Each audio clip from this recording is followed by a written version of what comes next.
Episode 12। Sergeant Rita के साथ मुकाबला।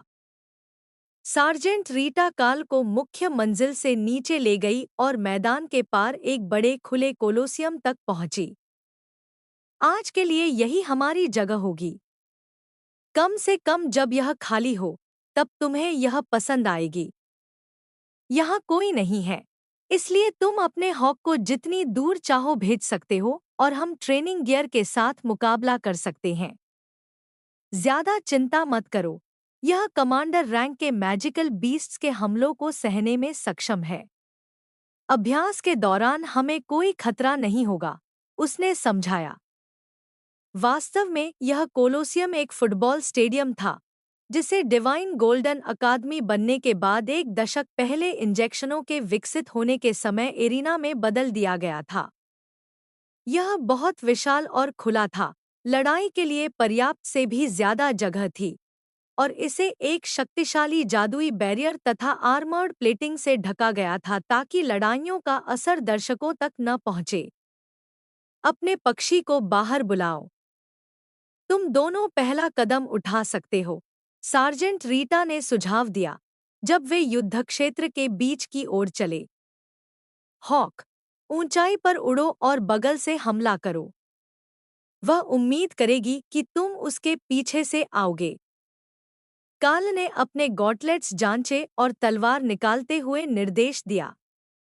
जैसे ही उसने हॉक को मानसिक स्थान से बाहर छोड़ा, हॉक 50 मीटर ऊपर हवा में उड़ गया और चक्कर लगाने लगा, अपने मालिक के तैयार होने का इंतजार करते हुए। जाओ। काल ने तलवार आगे की ओर घुमाई और बीच में रेंड सक्रिय कर दिया, जिससे ऊर्जा का एक छोटा चाप बना।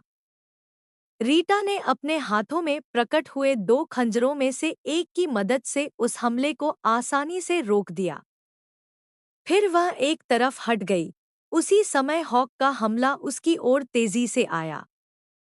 उसने उसे भी रोक दिया, जबकि काल ने अपनी उंगलियां हल्की सी हिलाईं और उसकी ओर और अधिक रेंडिंग एनर्जी भेजी। फिर उसने पलटकर हमला किया। ऊर्जा से भरकर वह काल की ओर तेजी से दौड़ी।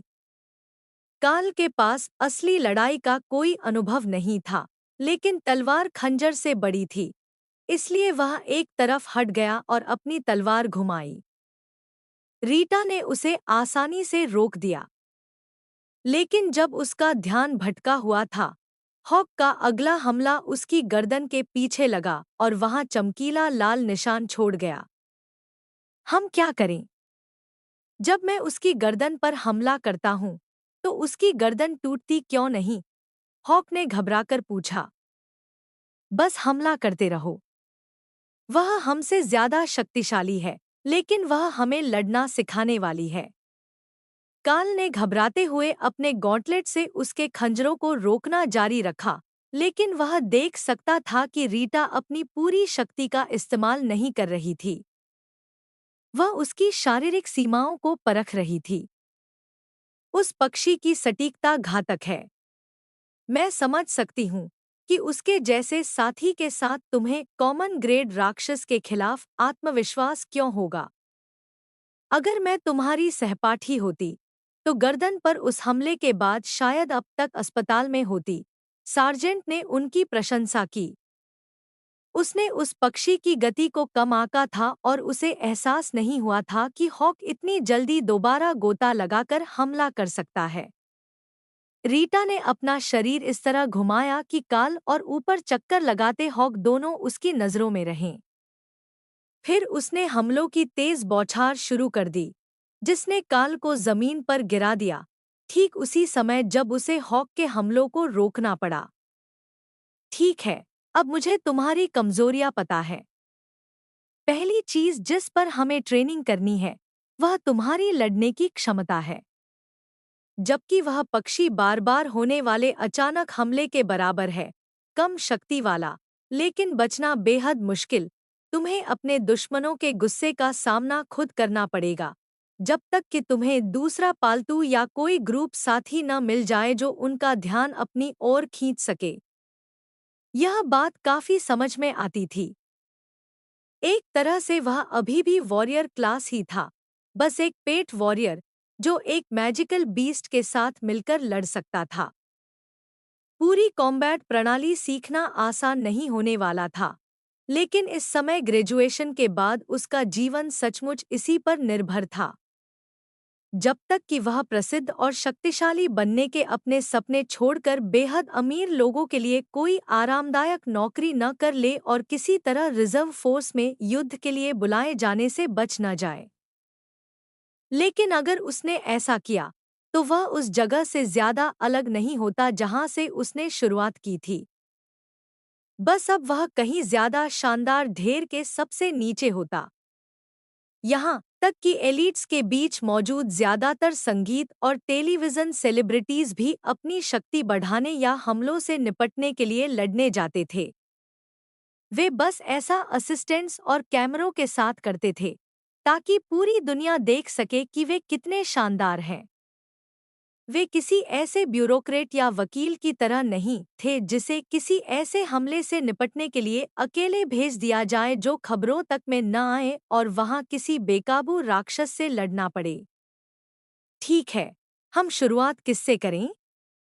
तलवारबाजी, मार्शल आर्ट्स, किसी तरह की गुप्त जादुई बॉडी ट्रेनिंग आर्ट? उसने पूछा। सार्जेंट रीटा हंस पड़ी। सबसे पहले हम बेसिक फिजिकल कंडीशनिंग से शुरुआत करेंगे। तुम्हारा शरीर मैना इंजेक्शन के अनुसार तेजी से ढल रहा है और यह तुम्हारी प्राकृतिक वृद्धि की जगह जागृति को सक्रिय करता है। इसीलिए हम मिडिल स्कूल के अंत में इंजेक्शन देते हैं, ताकि सभी प्राप्तकर्ता अभी भी तेजी से बढ़ने की अवस्था में हों और बदलावों के साथ आसानी से अनुकूलित हो सकें। जैसे जैसे तुम्हारा शरीर अनुकूलित होगा, तुम कॉमन फिजीक से अवेकन्ड फिजीक तक काफी जल्दी पहुंच सकोगे। तब तुम वास्तव में स्वीकार्य गति से लड़ पाओगे, जो तुम्हारे हॉक की गति के ज्यादा करीब होगी। काल ने आह भरी। उसे पता था, निश्चित रूप से अकादमी के चारों ओर चक्कर लगाने पड़ने वाले थे। मेरे साथ जिम चलो। अभी वहां बहुत सारे एजिलिटी टाइप फाइटर्स होंगे, इसलिए तुम्हारे लिए उपलब्ध उपकरणों का स्तर सही रहेगा। आज मैं तुम्हें एक बेसिक रूटीन करवाऊंगी और फिर तुम्हारे सुधार के लिए बेसलाइन तय करेंगे।